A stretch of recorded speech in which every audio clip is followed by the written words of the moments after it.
Por lo pronto, si te parece, Alberto, pues vamos dándole entrada ya a nuestra queridísima mesa, una mesa muy inteligente, además que tenemos acá en Momentum, en esta alianza que tenemos Pie de Página y Rompeviento TV, pues ya se encuentra con nosotros la doctora Violeta Núñez Rodríguez, el doctor Héctor Javier Sánchez y el flamante director editorial Jesús Escobar, de ahí de la Octava Digital, de la Octava Noticias.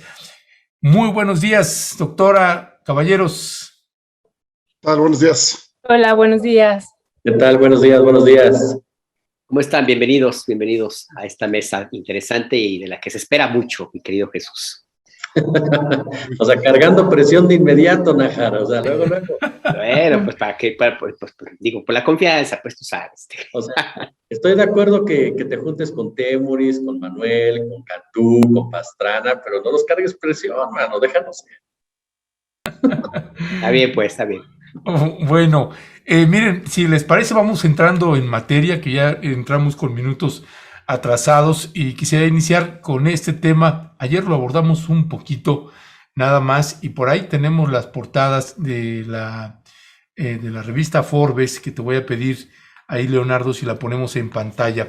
A propósito de que ahorita nos está visitando pues la secretaria de Energía, que visitó México, que tuvo un encuentro, la secretaria de Energía de los Estados Unidos tuvo un encuentro con el presidente Andrés Manuel López Obrador. El presidente habló al respecto hoy en la mañanera sobre ese tema, pero pues bueno, previo a la visita de la secretaria de Energía, pues ha habido presiones por parte de varios congresistas de los Estados Unidos, en este caso 4 senadores de los Estados Unidos, que enviaron pues una carta, un comunicado, que por ahí también lo tenemos, de gobernadores de los Estados Unidos, que le mandaron una carta pues al presidente Biden para que interviniera sobre el tema de la reforma eléctrica, y particularmente pues esto que le llaman la nacionalización del litio, y en este caso también mencionan del cobre. Este tema pues evidentemente pues preocupa en muchos sentidos ver la intencionalidad de varios de estos senadores que empezaron a hablar sobre el tema, y además el ángulo tan particular que le dan a este ángulo de un asunto de seguridad nacional para los Estados Unidos. Y bueno, pues qué mejor que hablar sobre este tema y sobre el tema del litio, que le ha dado mucho seguimiento la doctora Violeta Núñez Rodríguez. Así que, ¿qué decir, Violeta, sobre estas presiones por parte de los Estados Unidos hacia su presidente y hacia México sobre los lineamientos que podría tomar México en materia de los minerales, particularmente litio y cobre, además de otros que se abordarán en otro momento? Sí, pues buenos días nuevamente, Alberto, Ernesto, buenos días, Jesús y Héctor, un gusto estar aquí con ustedes y al auditorio. Bueno, pues una situación importantísima que se ha discutido estos días en el Parlamento Abierto, sobre todo con la intervención de Manuel Bartlett el día martes, es que esta reforma que se está planteando de la Comisión Federal de Electricidad es para la seguridad nacional de México, ¿no? de este país, y Estados Unidos está planteando que esta reforma que se está impulsando en este gobierno, contraviene la seguridad nacional de Estados Unidos, ¿no? Entonces ahí hay una situación complicada, y ellos están poniendo en esta misiva que se manda al gobierno estadounidense, ¿no? A la Secretaría de Energía de los Estados Unidos, en particular, ¿no? Violenta estaría no permitir entregar concesiones, como ya lo hemos estado comentando aquí en varios momentos, en un futuro a las empresas estadounidenses en los temas de litio y cobre y otros minerales. Para ellos estaría siendo una situación de gravedad, ¿no? Hay que interpretarlo así, no lo dicen así, pero hay que interpretarlo así porque Lo que sí dicen es que al no tener acceso ellos a estos minerales, bueno, puede complicar la situación, la competencia, incluso lo dicen, que tienen frente a China, ¿no? Y eso hay que dejarlo como muy, muy claro aquí con nuestros amigos y compañeros del auditorio, que una de las situaciones que se está viviendo en Estados Unidos de una manera intensa, y aquí quisiera incluso citar un documento que pues elaboró el año pasado Estados Unidos, ¿no? La Casa Blanca, y aquí cito: China está acaparando cada vez más la cadena de suministro mundial de vehículos eléctricos y baterías, con su mercado de vehículos eléctricos de rápido crecimiento. Ha llegado el momento de que Estados Unidos lidere la fabricación de vehículos eléctricos, la infraestructura y la innovación.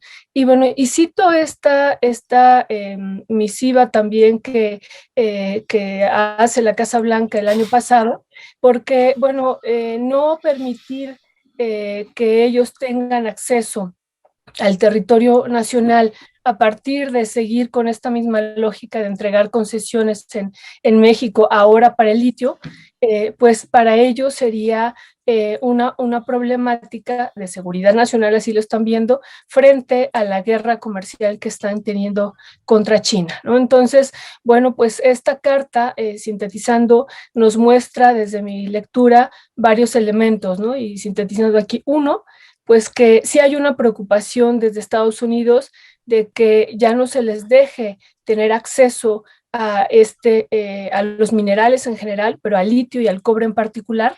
Dos, que esta carta nos confirma que algo que ha estado preguntando, por ejemplo, esta semana el presidente de la Junta de Coordinación Política en la Cámara, nuevamente, si hay litio en México, y bueno, esta carta nos confirma pues que sí hay litio en México, ¿no? Esta preocupación incluso de no dejar a Estados Unidos entrar, pues nos confirma que hay litio en México. Y tres, pues esta situación de guerra comercial contra China, que bueno, pues también nos muestra cómo conciben al territorio mexicano, ¿no? Que quizá lo conciben, lo siguen concibiendo como si fuéramos una colonia, y que ellos tienen que tener acceso pleno y libre a estos minerales. Eso sería, Ernesto, para iniciar. Me llama la atención esto último que menciona la doctora Violeta Núñez, Héctor Javier, porque justamente es algo que a mí también me brincó cuando leí la carta. Bueno, además de la desinformación que tienen los senadores que enviaron esta misiva al presidente Biden, yo le decía ayer a Ernesto que ojalá que la gente de México, que está haciendo lobby y muy intenso en el Capitolio para tratar de influir y de conseguir presiones hacia el presidente López Obrador, hablo de empresarios, hablo de opositores a la 4T, porque Castañeda está muy activo ahí. Ojalá que no le estén pagando porque les dieron mal los datos, pero bueno, me llama la atención esta parte de que se esté planteando ahora sí que un tema de seguridad de Estados Unidos como el argumento principal. ¿Y por qué lo digo? Porque esto eventualmente lleva la discusión a otra dinámica que en México no sea como puesto mucho en la discusión, de entretenidos como estamos en otras cosas, y es la capacidad que tendrían los grupos de presión empresariales en Estados Unidos para apoyar a los grupos de presión mexicanos y hacer una especie de alianza que sea digamos, un reto bastante formidable o grandísimo al gobierno mexicano al momento de implementar ya la reforma eléctrica si es que progresa. ¿Cuál es tu mirada, Héctor Javier? El micrófono. Sí, coincido totalmente con lo que está diciendo la doctora Violeta. Es un tema muy complejo que me parece que había que verlo, pues, por un lado, por las promesas que ha hecho el presidente de Estados Unidos, que acaba de cumplir un año, por cierto, y que se ha visto que pues, no ha respondido a las expectativas que planteaba la población y que se ha visto sumido en una serie de presiones, tanto de dentro como de fuera, ¿no? De fuera ya se mencionaba el caso de China, está, por supuesto, súper metido en toda América Latina. En África también, ni qué decirlo, está el caso de Rusia, por ejemplo, la competencia que tiene en el ámbito militar, las amenazas que tiene también con Corea del Norte, todas las presiones que tienen ahí también con Irán. Y en el caso de México, me parece ser que la posibilidad cada vez más fuerte, digamos, más grande de que haya continuidad del gobierno de la 4T, para bien o para mal, pues también se debe estar haciendo nuevos planteamientos, porque finalmente, pues yo creo que muchos empresarios y muchos políticos están apostándole a que ya terminando López Obrador, se verá ahí a su rancho aquí en Palenque, que ya sabemos cómo se llama, y que pues esto puede cambiar literalmente las expectativas, ¿no? El hecho de litio y otros minerales, recordamos, el litio es vital, digamos, para la cuestión de energías limpias que se tienen que hacer, por ejemplo, en automóviles, que ya, por ejemplo, ya Joe Biden prometió cierto porcentaje de vehículos, que también, recordemos, hay un pleito también en estos estímulos que están dando el gobierno norteamericano y que están afectando, pues, no solo a México, sino a otros países, y que el litio es súper importante, pues, prácticamente en todo lo eléctrico, ¿no? Desde los autos, que obviamente por ahí, pues, cada vez se está apostando que haya menos gasolina, menos consumo de petróleo, pero que una parte esencial va a ser el litio. ¿Y qué decir de los celulares? ¿Qué decir de las computadoras? ¿Qué decir prácticamente de todo? En donde obviamente, pues sí lo van a ver como un asunto de seguridad nacional, y ahí me parece que el gobierno mexicano tendría que amarrar todo lo posible para que estas presiones que vengan desde fuera de Estados Unidos, es decir, desde aquel país, y las de dentro, que ya sabemos los empresarios pues están ahí a ver en qué momento pueden agarrar pues sus mejores negocios, que ya los vimos con SNIM, lo vimos en el Fobaproa, lo vimos con los bancos, etcétera, y que van a tratar de aprovechar para su beneficio y tratar de cambiar el modelo económico, y que, pues, como vimos, por ejemplo, en el reciente informe de Oxfam, que los más grandes, los más ricos, pues sigan teniendo ganancias desaforadas. Recordemos que aún con la pandemia del COVID-19, pues los ricos han seguido ganando mucho más y los pobres han seguido, pues, teniendo más empobrecimiento, si pudiéramos llamarlo de esta forma. Gracias, Héctor Javier. Mi querido Jesús Escobar, no es un asunto menor que pues senadores de los Estados Unidos del Partido Demócrata, aunque también ya lo han hecho republicanos, pues pongan en la mesa decir que es un asunto de seguridad nacional, de seguridad estratégica para su país, y que pues el gobierno de Biden pues interceda en esto que pretende hacer la administración del presidente Andrés Manuel López Obrador. ¿Cuál es tu valoración? Porque pues aquí aparece este otro gigante que es China, y que de pronto pues nos quieren meter en una guerra que tienen esos dos países, y como estos dos países están en esta guerra comercial, pues dicen, pues tienes que garantizar, presidente Biden, que el litio pues sea también para nosotros. ¿Qué decir al respecto, Jesús Escobar? Bueno, de entrada que lamentablemente todos los países estamos involucrados en esta guerra desde hace muchísimos años. Primero Estados Unidos con Rusia, ahora Estados Unidos con China, y que en la discusión de los recursos naturales siempre habrá este componente geopolítico, siempre habrá el interés económico, siempre habrá, por supuesto, un interés que va más allá del respeto a la soberanía, el respeto a las fronteras. Y es algo sumamente cuestionable y triste. Estados Unidos se está comportando como Estados Unidos. Es decir, Estados Unidos nunca ha tenido aliados, nunca ha tenido amigos, siempre ha tenido intereses y siempre busca la forma de ganar. Sea avasallando, sea robando, sea invadiendo, siempre busca esa manera. Ellos no tienen amistades, ellos no buscan quedar bien con nadie, ellos defienden lo que tienen que defender a costa de lo que sea, de la ética, de hacer lo correcto. Y no se trata de ponerse en el discurso anti-yanqui, ni mucho menos. Ahí está la historia, simplemente. Si hablamos de la relación con México, el discurso que utilizó el presidente de Estados Unidos para invadir nuestro país y quitarnos la mitad del territorio es exactamente el mismo, palabras más, palabras menos, que el que utilizó George Bush para invadir Irak. Exactamente igual. Es decir, Estados Unidos ha llevado a cabo guerras en Afganistán, en Irak, en otras partes del mundo, con la finalidad de extraer recursos naturales. Por ejemplo, Afganistán es tan importante, o era tan importante para Estados Unidos por el tema del gas y por la cercanía geopolítica de Rusia, precisamente, y de la misma China. Hoy el litio es el llamado oro blanco, y ya vimos cómo opera Estados Unidos cuando se trata de ir por sus intereses. El mejor ejemplo, Bolivia. Bolivia, en donde dieron un golpe de Estado para quitar a un presidente que no estaba a favor de entregarles el litio a las empresas privadas o a los cabilderos norteamericanos. Entonces, por supuesto, coincido plenamente de que no es un asunto menor que Estados Unidos está abordando este tema como de seguridad nacional. No me sorprende en lo más mínimo, no me sorprende, perdón que lo diga así, la desvergüenza de personajes como Jorge Castañeda y demás, quienes están cabildeando a favor de empresas norteamericanas o a favor de legisladores norteamericanos, de este grupito de mexicanos que de repente de verdad creen que tienen ascendencia o creen que, no sé qué piensan. Me recuerdan mucho a la época de la revolución, cuando estaba el enfrentamiento ya interno durante el gobierno de Venustiano Carranza, y en el norte de la República hubo un empresario mexicano quien de plano se quedó con varias hectáreas de terreno en donde se encontraba petróleo y empezó a explotarlo a su favor y a favor de los Estados Unidos. Entonces me parece que es un tema al que habrá que ponerle mucho, pero mucho cuidado, y habrá que ver cómo opera precisamente el gobierno de Andrés Manuel López Obrador en una relación que no es nada sencilla.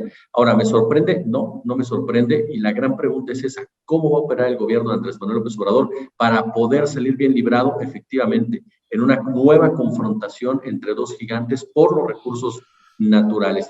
Lo hemos platicado en otras ocasiones. Los recursos naturales siempre son el fondo de toda una discusión. Lo vemos en el crimen organizado. Muchos cárteles operan como brazos armados de transnacionales. Llegan a las comunidades originarias, las desplazan, les quitan recursos naturales importantes, y entonces de repente aparecen transnacionales, aparecen mineras. El mejor ejemplo es lo que pasa con la minería canadiense en nuestro país. Incluso estaba revisando algunos datos de lo que tiene que ver con los yacimientos que se encuentran en lugares como Baja California, uno de ellos administrado ya por una empresa estadounidense, Pan American, en San Luis Potosí, en Zacatecas, en donde está la mexicana Litiomex, una española, Sutimining, que tiene un proyecto denominado Salinas Lagún. Estaba checando otros más que están obviamente en Coahuila, ¿no? Donde está Organimax, que es la que se localiza en Coahuila, Zacatecas y San Luis Potosí.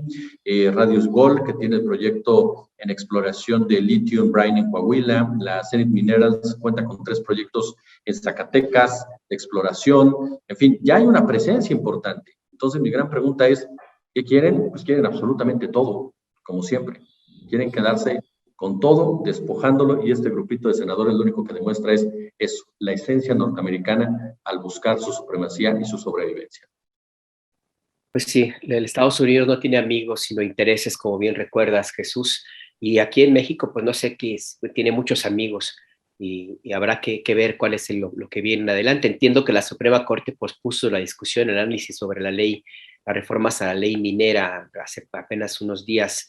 Entonces, pues habrá que verlo. No sé si quiere usted comentar algo más sobre este tema, doctora, o pasamos al siguiente que tenemos en la agenda, doctora Violeta Núñez. Solamente agregar un elemento, me parece muy, muy interesante lo que decía ahorita Jesús. Pues sí, realmente lo que comentábamos, ¿no? La mesa pasada, es esta batalla, ¿no? Estamos en una batalla muy, muy intensa, y realmente es preocupante lo que él nos recuerda del golpe que hubo en Bolivia. Y bueno, pues sí preocupa lo que pueda ocurrir en México hacia futuro, porque bueno, ahorita hablan ellos de que pues estaríamos violentando no solamente el TEMEC, ¿no? Dicen ellos, están violentando varios capítulos, buscando, por ejemplo, hablan del capítulo 14, del capítulo 32 y del 22, y prácticamente revisándolos, pues no hay ninguna violación, ¿no? Incluso hay uno de ellos que es muy claro y que permite a las diferentes partes establecer empresas del Estado, y que eso es lo que se está proponiendo con el litio, ¿no? Pero pues, ellos pueden argumentar a futuro que estamos violentando las inversiones del TEMEC, pueden argumentar que estamos violentando su seguridad nacional, y pues ahí sí hay preocupación justo por lo que pasó del golpe de Estado en Bolivia. Entonces yo creo que cuando dijimos que íbamos a iniciar una batalla, pues no fue algo, pues por decirlo así, sino realmente esto es una batalla, y pues ya veremos cómo responde también, como decía muy bien Jesús y Héctor, el gobierno mexicano en las próximas semanas, ¿no? Nada más eso, aclarar también que pues no se violenta el TEMEC, como ellos dicen en la misiva, ya revisando los diferentes capítulos que se estarían supuestamente aludiendo.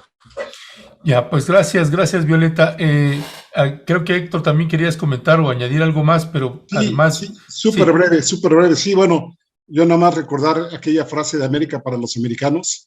Yo la cambiaría ahora a litio para los americanos, ¿no? Minerales estratégicos norteamericanos. Para norteamericanos, sí. Y yo no solo traería a colación el caso de Bolivia, ¿no? Traería a colación el caso de Chile, por ejemplo, con Salvador Allende, cuando hubo la nacionalización del cobre. Y no solo en ese terreno, cualquier país, digamos, que ha osado oponerse a los intereses estadounidenses, pues ahí van los golpes de Estado, ¿no? Ya ven lo que dicen, que el único país donde no hay golpe de Estado es Estados Unidos, porque no hay una embajada ahí. Y bueno, pues eso los exime, pero los demás estamos totalmente susceptibles, ¿no? Y aquí habría que agregar también la cuestión geopolítica que ya lo mencionaban con China, que de alguna forma, implícita o explícitamente, han frenado mucho a los distintos gobiernos mexicanos a hacer negocios con China, ¿no? Es el caso, por ejemplo, de Quintana Roo, es el caso de la construcción de trenes, y finalmente también habría que agregar, pues, que ya más de una tercera parte del territorio nacional está concesionado para la industria minera, que se están quejando que no está habiendo más inversión en esa industria, que pues están a lo mejor produciendo cierto tipo de minerales, pero destrozando totalmente a nuestro país en términos ambientales. No hay que olvidar Panamá, también hubo un golpe de Estado contra Noriega, porque quería Noriega quedarse con el canal de Panamá. Así es, por supuesto. Pues hay mucha historia ahí y mucho que revisar. Jesús Escobar, déjame ahorita que pues ya intervinieron ahorita un poco Violeta y Héctor Javier, déjame ir contigo para pasar al siguiente tema. Nada más estaría añadiendo con respecto a esto último, pues que bueno, siguen los debates del Parlamento abierto, y además pues felicitar también ahí a la doctora Violeta Núñez, que fue invitada también como expositora ahí para debatir en el Parlamento abierto, así que pues sabemos que hará ahí un gran papel pues para defender los minerales de la nación.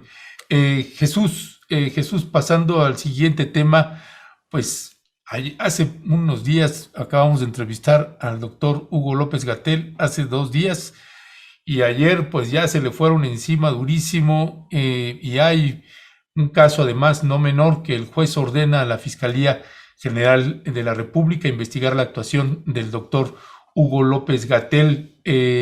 El delito por que se le está acusando es homicidio por omisión. Digo, algunos pues nos parece verdaderamente absurdo y ridículo el señalamiento, porque el doctor Hugo López-Gatell es subsecretario, no toma las decisiones finales, primero las toma el Ejecutivo Federal, el jefe del Ejecutivo Federal, y posteriormente las toma el secretario de Salud. Y es el abogado pues que ya conocemos mucho, Javier Coello Trejo, quien fuera fiscal en el periodo de gobierno de Carlos Salinas de Gortari. También ha tenido una asociación con el actual fiscal Alejandro Hertz Manero, y pues es quien estaba llevando en un principio el caso de Emilio Lozoya. Él es el abogado que está ahí metido en esta denuncia contra el doctor Hugo López-Gatell. Ya había habido un fallo donde pues, se había rechazado por falta de elementos la denuncia contra el doctor Gatell, pero hay un juez que vuelve a abrir esta posibilidad. ¿Qué decir al respecto, Jesús Escobar? Pues mira, yo creo que esta situación nos muestra lo podrido que está en varios puntos, y los esgrimo de la siguiente manera. Uno, el Poder Judicial.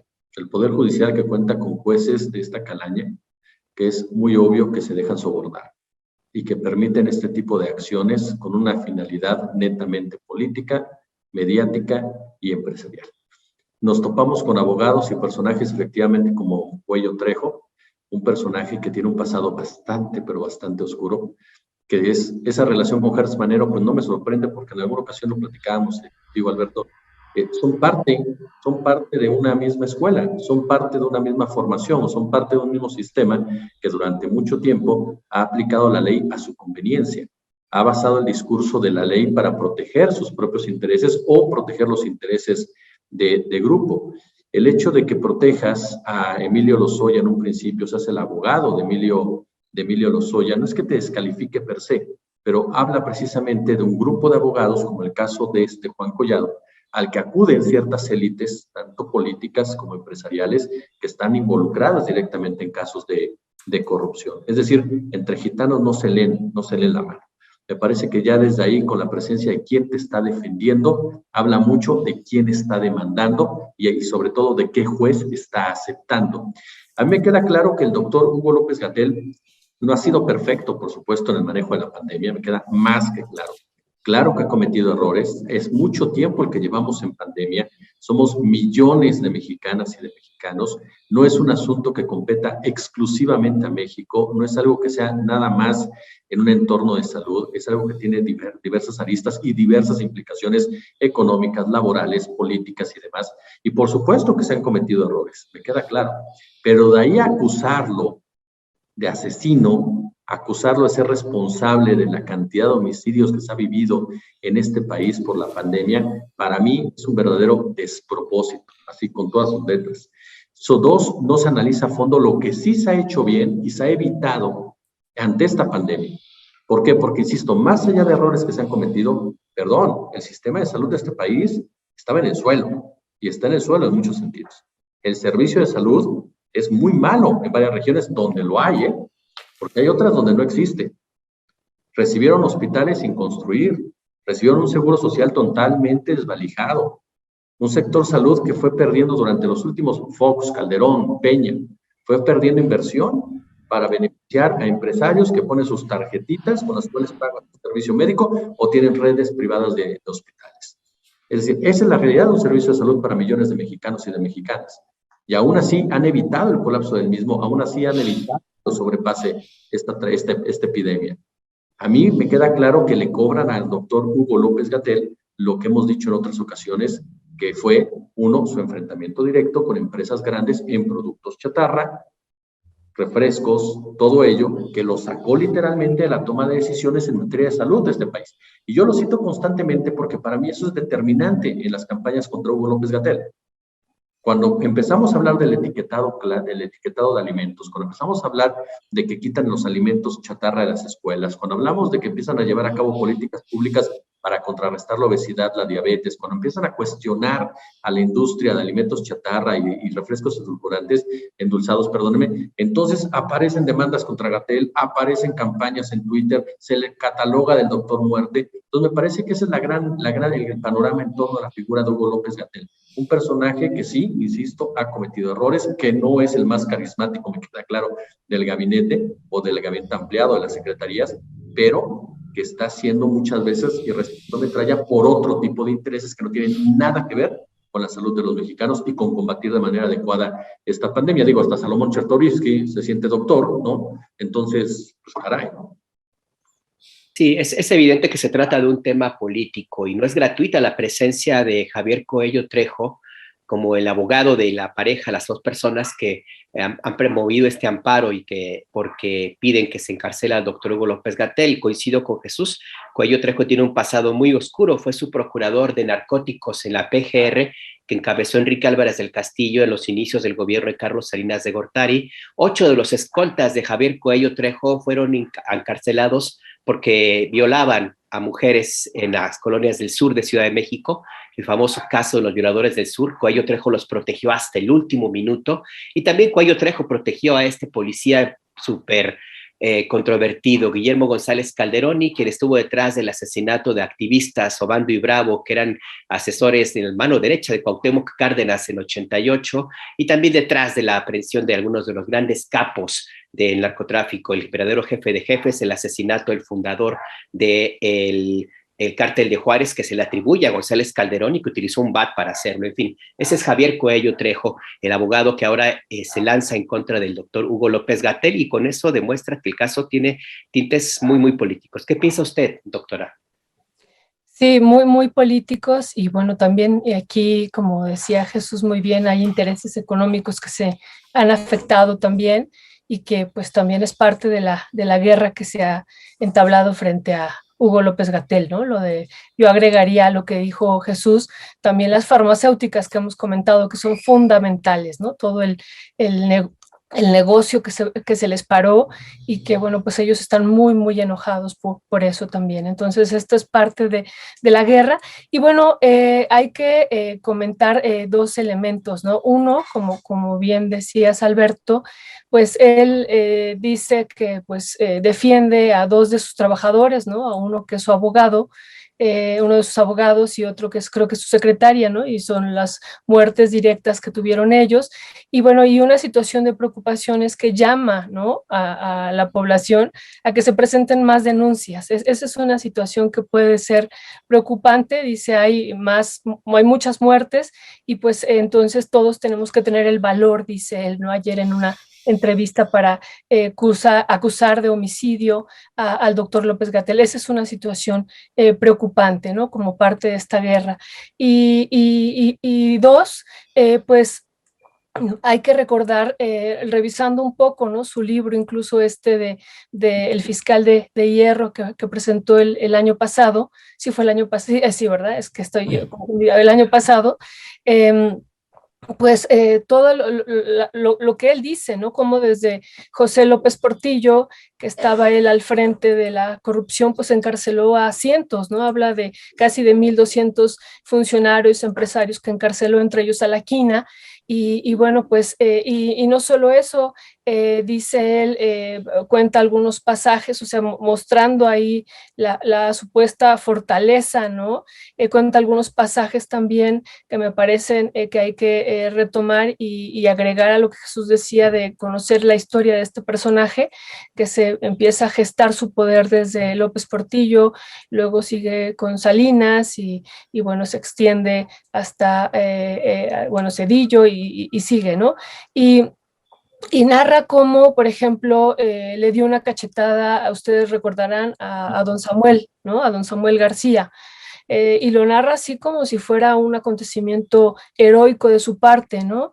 Y bueno, pues ahí cuenta cómo lo hizo y dice, y lo hice porque realmente ocasionó una gran problemática a nivel nacional con lo del levantamiento armado del EZLN, ¿no? O sea, lo responsabiliza completamente a él y bueno, pues la cachetada que le da, dice él, pues se la di porque todo lo que iba a ocasionar, ¿no? Entonces, bueno, este personaje, amigo también de Durazo, ¿no? Cercano a Durazo.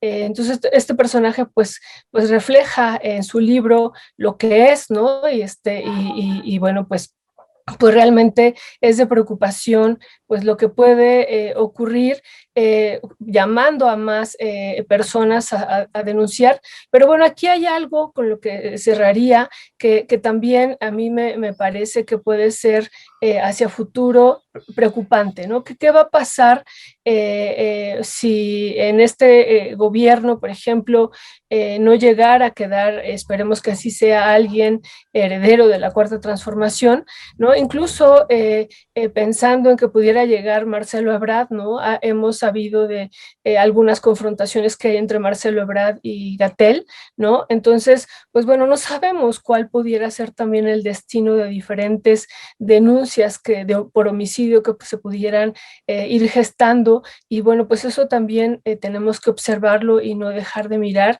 como un elemento de preocupación, ¿no? Gracias, Violeta. Y sí, se refiere, Violeta, a este caso de este personaje, de este abogado, de este ex fiscal que le dio esta bofetada al entonces obispo Samuel Ruiz García y que generó pues mucha indignación en varias personas, varios sectores, pues esta historia trascendió. Y bueno, pues este caso, este personaje, por ahí tenemos la fotografía, te voy a pedir, Leonardo, que es a propósito de una entrevista que le hace Pablo Ferri a Javier Coello Trejo, que por ahí tenemos la imagen, es esta misma, donde pues imagínese usted su frase célebre, lo del PRI fue una dictadura democrática, pretendiendo corregirle la plana a este escritor, a Vargas Llosa, pretendiendo corregir la plana, pues dice una dictadura democrática en lugar de una dictadura perfecta. ¿Qué decir de este embate? Otra vez un embate más contra el doctor Hugo López-Gatell, Héctor Javier Sánchez. Sí, bueno, yo creo que aquí habría que separar al personaje este de Javier Cuello Trejo, el fiscal de hierro, como se autonombra él, que me parece una persona pues nefasta, pero sí habrá que discutir lo que tiene que ver con él como tal, ¿no?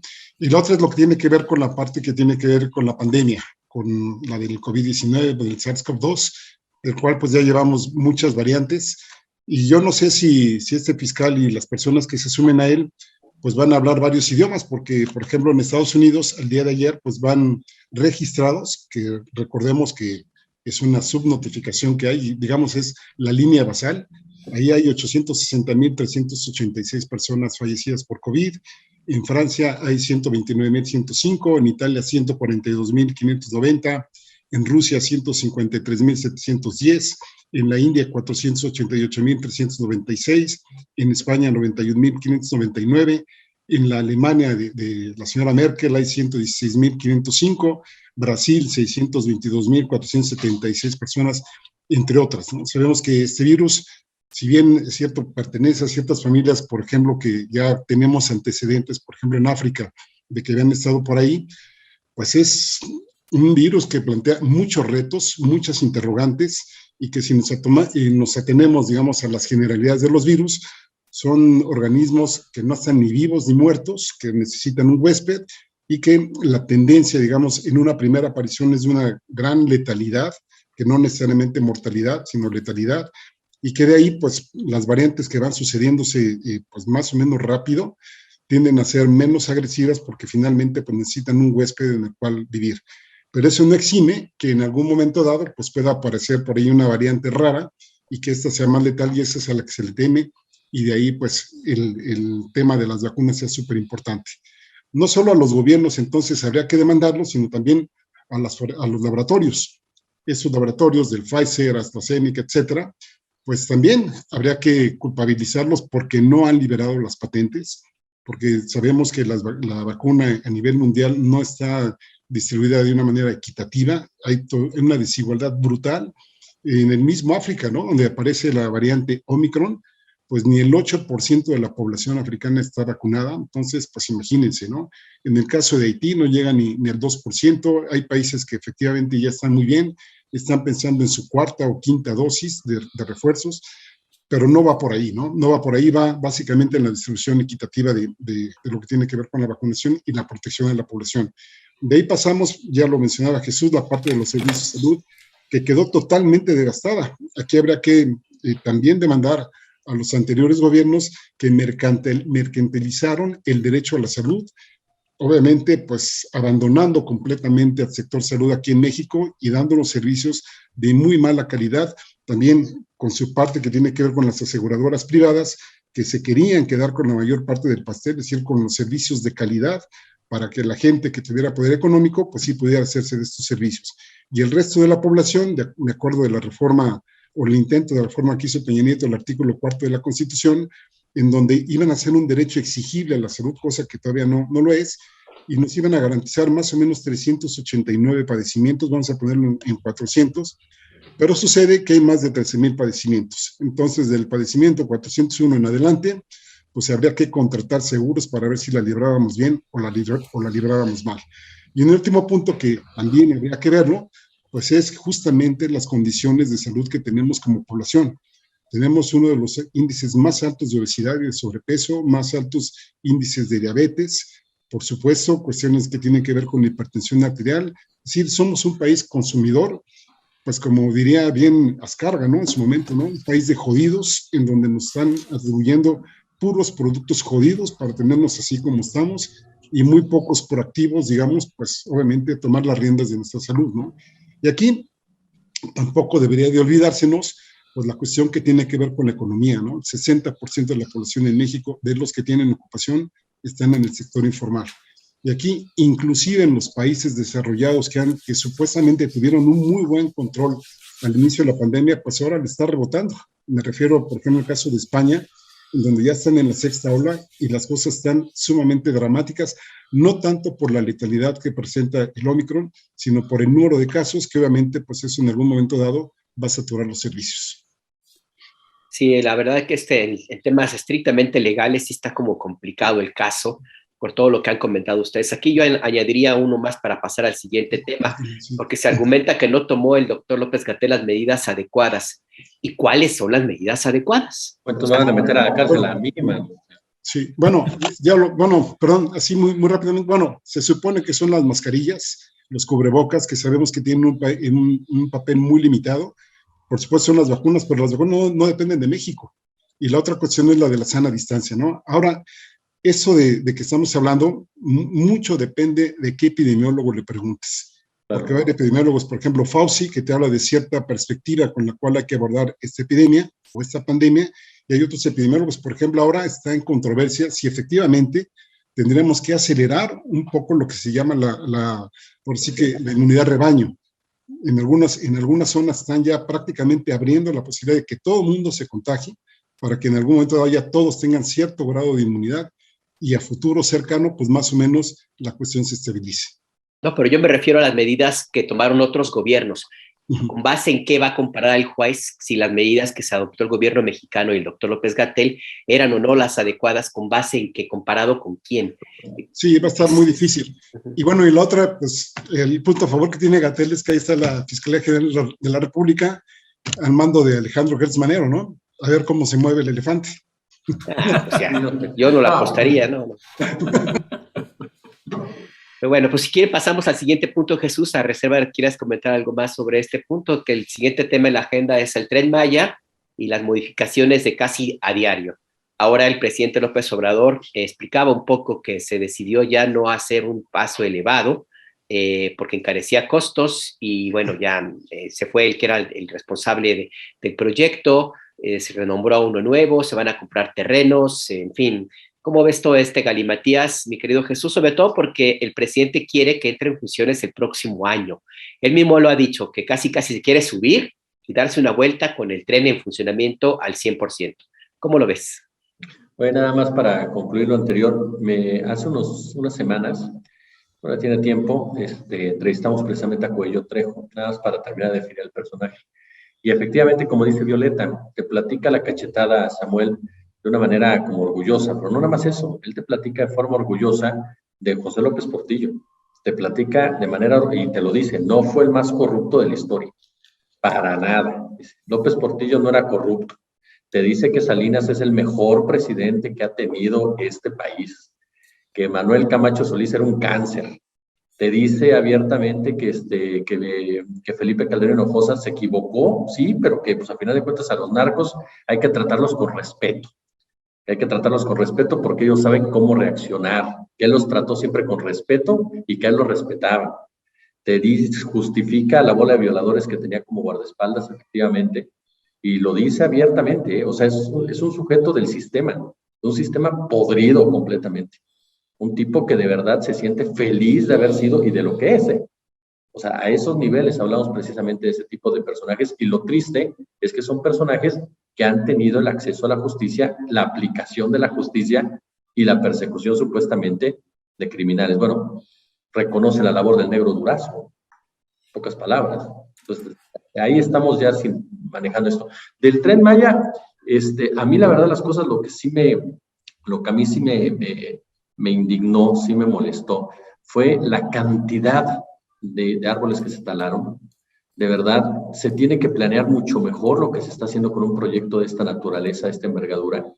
No puede ser que se cometan ciertos errores ya cuando está a este nivel, ya cuando supuestamente se hicieron estudios, cuando supuestamente se investigó, cuando supuestamente se llevó a cabo un trazo, cuando supuestamente se definió el tema del presupuesto, cuando tomaron decisiones ya al respecto de un proyecto que es emblemático del actual gobierno. Yo no sé si las prisas realmente sea lo mejor en este momento. Entiendo bien el discurso del presidente de la República, entiendo la exigencia que hace, entiendo las medidas que ha tomado para que la obra salga, la finalidad de la misma. Yo sí, a lo mejor peco diferente, pero yo sí creo que tiene una intención de mejorar la vida de ciertas zonas de este país, pero me parece que se está haciendo de manera demasiado apresurada. Me parece que se está haciendo ya con otro interés, con otro tono que más que económico-social, tiene un tono más político y de compromiso político.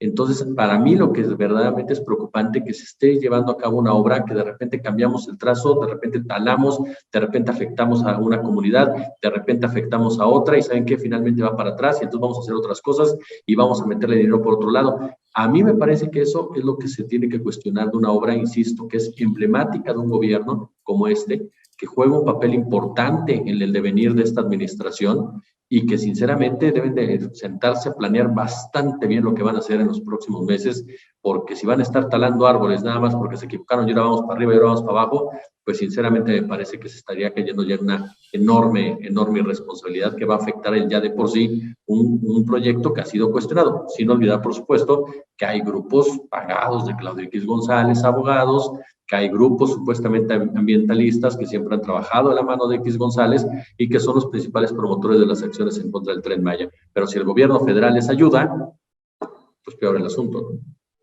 Ya, gracias, Jesús. Violeta Núñez, tú has trabajado mucho también el tema y para usted que nos está escuchando, bueno, este anuncio, esta modificación que se hizo sobre el tramo del Tren Maya, un pequeño tramo del Tren Maya, te voy a pedir si podemos colocar en la imagen 1 de la carretera 307. Es esta imagen, ese es ahí en el centro abajo, usted está viendo Chetumal. Hemos marcado de rojo la carretera. Ahí está Bacalar también. Así que bueno, usted está viendo el tramo que se está, en donde está habiendo una desviación que ya no estaría pasando por ahí la carretera, sino que el presidente usó una expresión que yo no termino de entender en realidad en dónde es que se va a modificar esa carretera. Él dice que son en los espaldares, así que no sé en los espaldares a qué parte se refiere, en dónde estaría desviándose esta nueva ruta, doctora, pero aplicándole ya, pues hizo ya una expropiación, se publicó en el Diario Oficial de la Federación el pasado 17 hace poquitos días de este mes. Por ahí tenemos la imagen también de la expropiación del documento. Leonardo, por favor. Esa imagen, pues esa expropiación, pues el presidente dijo en la conferencia de prensa que no había ningún problema y que todos los empresarios afectados habían aceptado, incluso algunos habían donado. Ese documento de la expropiación son 2 millones y tantos de metros cuadrados. Estamos hablando de aproximadamente 240 hectáreas que se están expropiando. Hay un incremento, por tanto, en el proyecto con esta nueva modificación y parece ser que pasa de 160,000 millones de pesos a 200,000 millones de pesos. El incremento no es menor. ¿Cuál es tu valoración de esto que está sucediendo? Algunos dicen, bueno, esto demuestra que hay mucha improvisación, que no había y que es parte de las faltas y fallas que está teniendo en esta administración el no presentar el proyecto madre, que implica pues ya los estudios y las valoraciones que se tendrían que haber hecho para desarrollar un proyecto de esta naturaleza. Violeta Núñez. Pues aquí hay muchos elementos, como ya decía Jesús, y como tú ahorita lo comentas, Ernesto, que son complicados, ¿no? Recordemos esta frase, ¿no?, histórica de llueve, truene o relampaguee, el Tren Maya se va a hacer.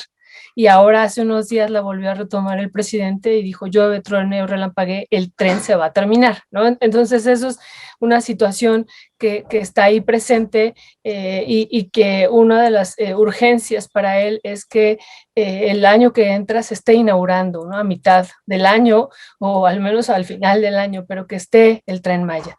Y eso es una situación y que por eso decimos en parte, no solamente eso explicó el cambio del director de Fonatur, ¿no?, ahora por Javier May.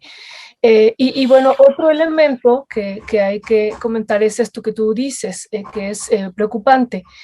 Hasta la fecha no hay un programa maestro que sea público, que nos explique todo lo que es el proyecto del Tren Maya.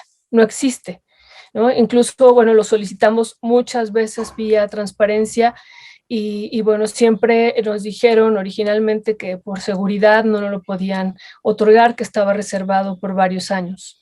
Y luego, cuando solicitamos la ruta, nos dijeron la ruta completa del Tren Maya, nos dijeron que primero que no nos la podían dar otra vez por una cuestión ahí de seguridad, y luego nos dijeron que no existía, que no la tenían, ¿no? Que no estaba, queríamos saber el número de ejidos, el nombre de los ejidos, por dónde iba a pasar, y terminaron diciéndonos que no tenían el trazo.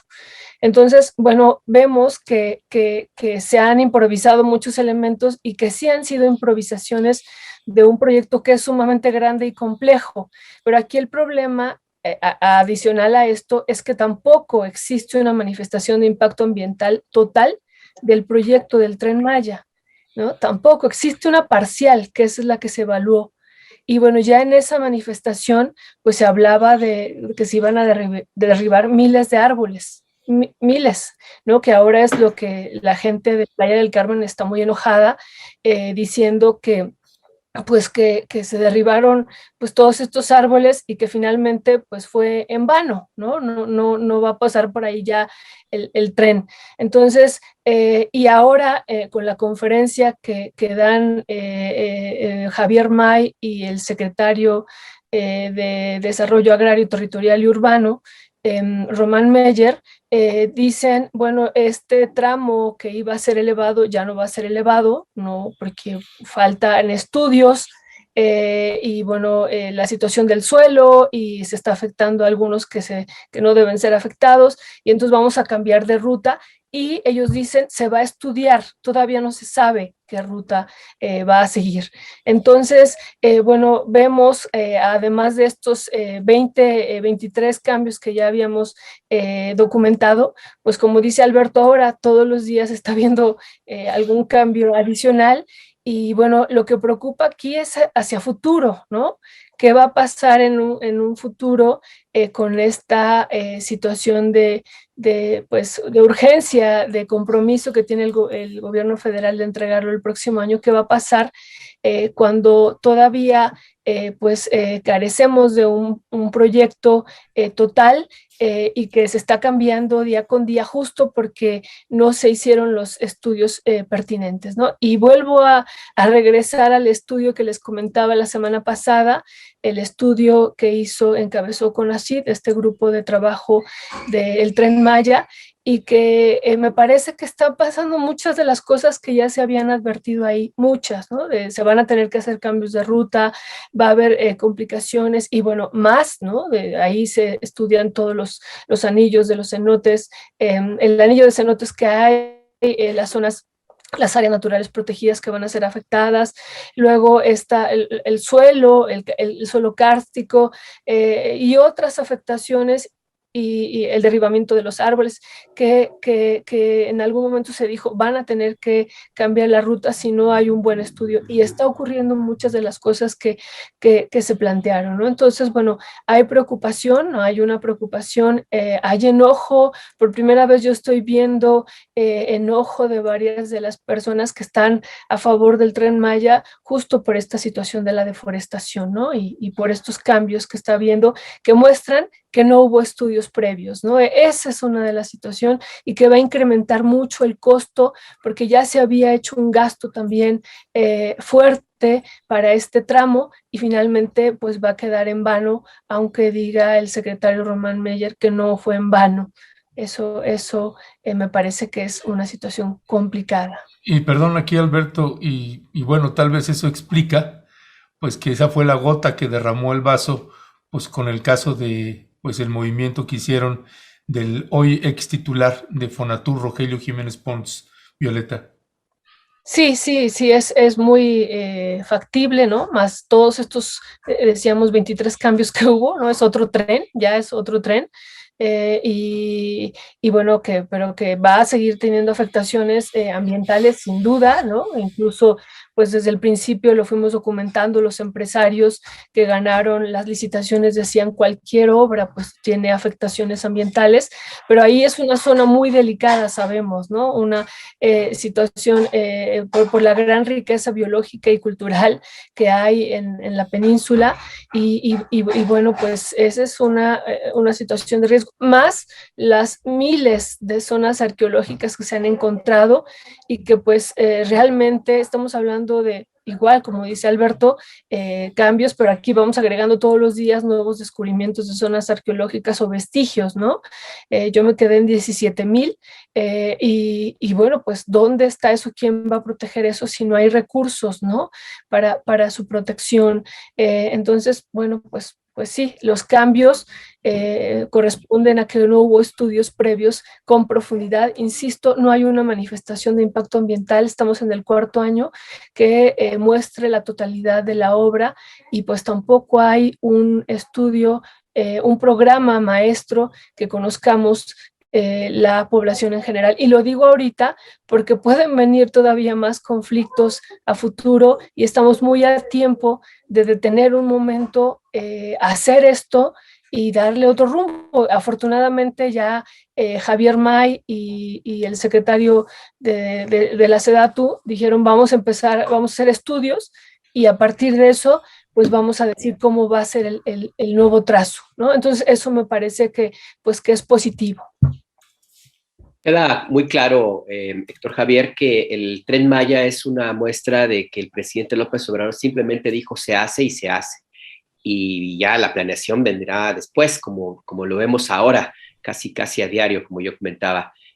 ¿Cuál es tu mirada sobre este punto? ¿Cuáles son los riesgos? Porque discutimos sobre todo el trazo, cambios de ruta, costos, pero yo no quisiera, por supuesto, que dentro de esta improvisación también se incluyera la construcción misma de los vagones, el tendido, los riesgos que implicaría el que no se tomara la decisión adecuada para los vehículos que van a transitar en este gran proyecto. No hay que olvidar lo que pasó con la construcción también muy improvisada que hubo en el metro de Ciudad de México, Héctor Javier. Tu micrófono. Sí, te refieres en la línea 12, ¿no? Lo que pasó, ¿no? Sí, la verdad es que se me hace lamentable un proyecto que en esencia era muy loable, porque obviamente recordemos que aquí en el sur del país, pues nada, ¿no? Hay nada de nada, ¿no? De hecho, la franja que tiene que ver con Chiapas, Oaxaca y Guerrero son los estados con mayores niveles de pobreza, inversiones muy pocas, mucha concentración de la riqueza, con mucha megadiversidad. De hecho, aquí en la parte sur de México, gran parte de lo que hay en cuestiones de flora y de fauna, pues son de aquí, ¿no? Incluso recursos hídricos que también son aquí, pero obviamente, pues no se me olvida aquella vez que la maestra Esther Gordillo mencionó que aquí había que eliminar todas las escuelas rurales para dejar, pues obviamente, los técnicos, porque finalmente, pues la gente iba a ser, pues los bienes, ¿no? Los que iban a atender las camas de los hoteles, los que iban a acomodar los autos en el estacionamiento, y pues para qué queríamos más si solo esto, ¿no? Entonces sí se me hace muy lamentable que una mega obra que en teoría tendría que dar grandes beneficios a esta parte, pues se le esté llevando de esta forma. Ya no hable solo de riesgos, ¿no? Sino ya también de afectaciones presentes. Tenemos 3 años de planeación de este tren y todavía, bueno, pues en el mes de enero siguen dándose, como ya lo mencionaban los colegas, pues modificaciones al proyecto, ¿no? Lo último aquí en Quintana Roo, ¿no? También partes que se me hacen descuidadas es la que tiene que ver con el convenio 169 de la OIT, en donde, por supuesto, los pueblos originarios tienen el derecho de participar en las decisiones que les atañen y que aquí, pues, no se ha respetado. Hubo algunas, por ahí, algunas votaciones a mano alzada, algunas asambleas, pero que me parece que no cubren los requerimientos que se tendrían que ver cubiertos. Me parece ser que también la cuestión de los desplazados que se están dando y que se van a dar ahora sí, con las expropiaciones, tampoco se ha tomado la debida atención, que pues, son personas, ¿no? Ahora sí que de carne y hueso que también tendrían que ver, y la cuestión de la biodiversidad. Y la otra cuestión, lo que tú mencionabas, Alberto, las concesiones, digamos, los contratos que se le van a hacer a las empresas que van a, pues ahora sí que a construir y a operar los trenes, que también ahí me parece que ha habido mucha opacidad y que sí, así como se está haciendo una cuestión de parlamento abierto en cuestiones de energía, de materia energética, ¿por qué no hacer un alto y empezar a ver estas cosas que aún faltan y que me parece ser que innecesario, ahora sí que como dirían en el fútbol americano, rudeza innecesaria, tratar de que el proyecto se lleve a más tardar a mediados de 2023, cuando todavía tienen un pequeño colchón que les puede dar, pues, ahora sí que más credibilidad, más certeza y menos municiones a la oposición. Ya, pues sobre este mismo punto, ¿cuál es tu valoración ahí, Jesús? Me parece que, pues bueno, esto ya se rebasó por muchos lados y yo les pediría también, pues ya para ir cerrando esta mesa, pues una reflexión final sobre este último tema que estamos platicando.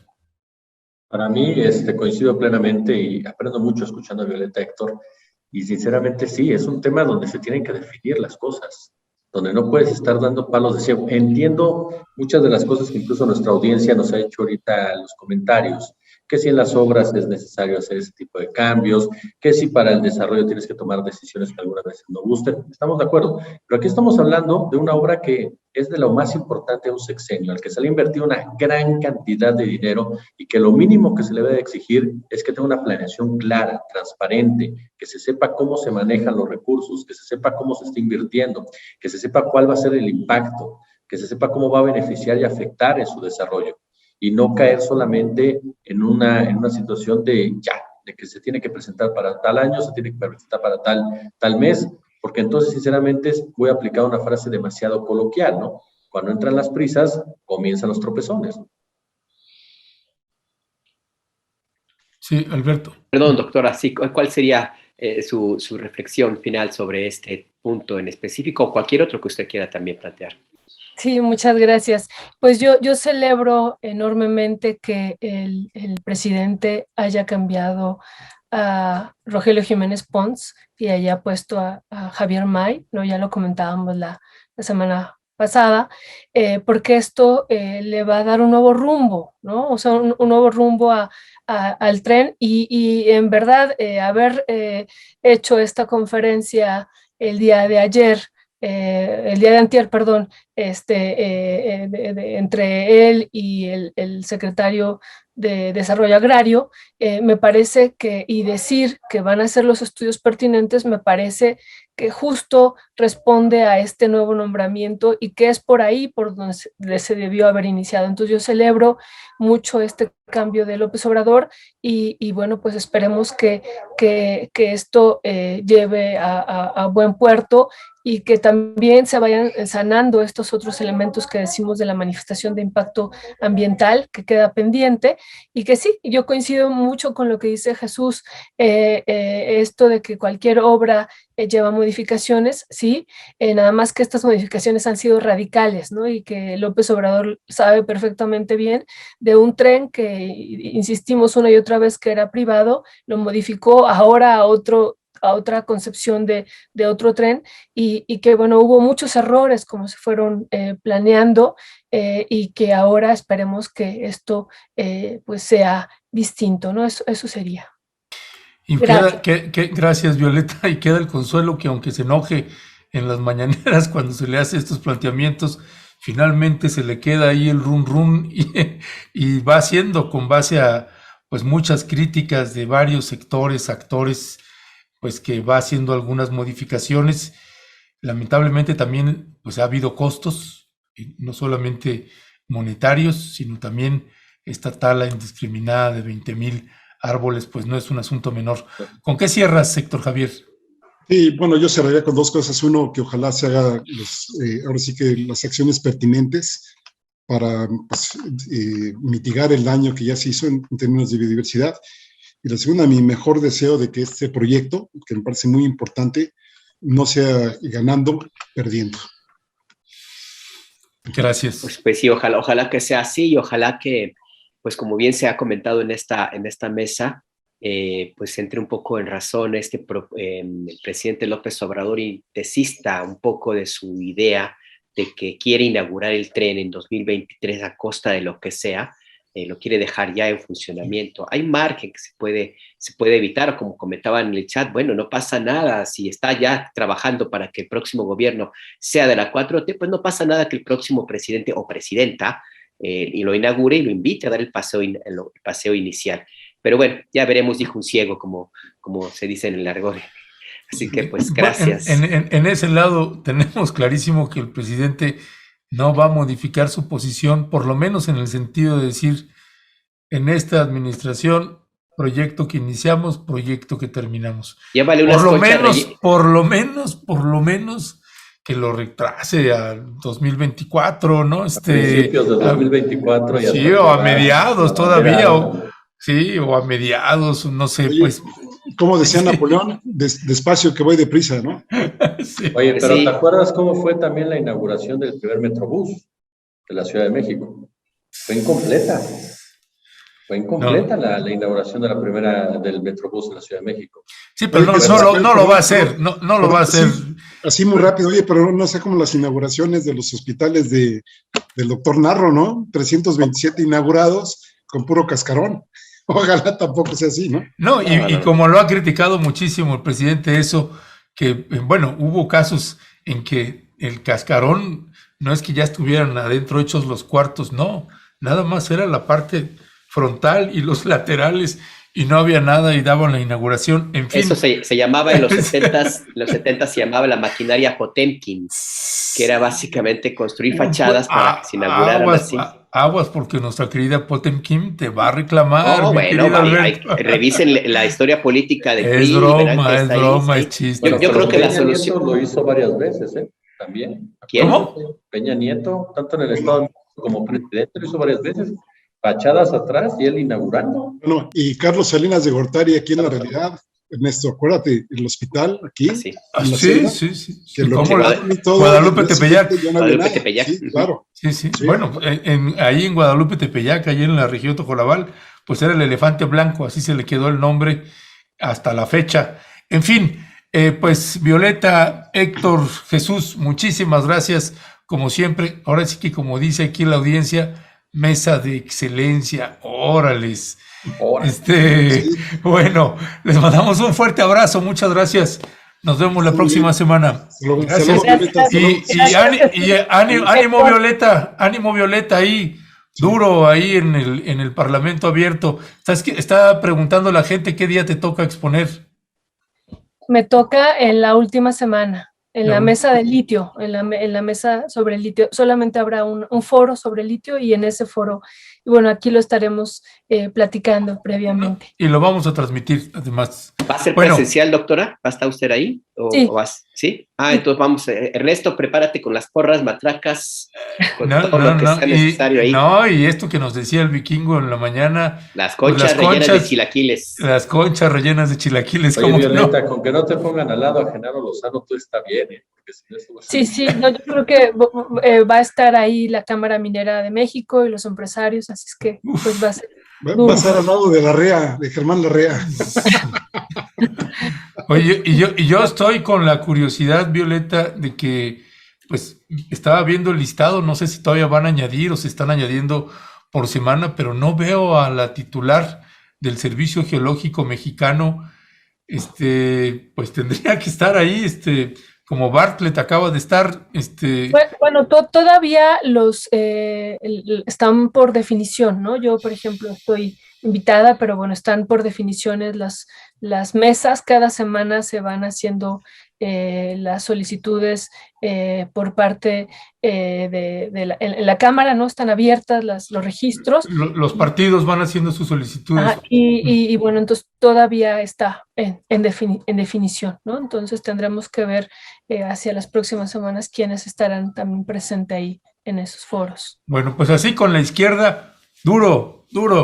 Sale, Violeta. Héctor, Jesús, hasta luego, gracias. Hasta luego, adiós, gracias. Hasta luego, gracias.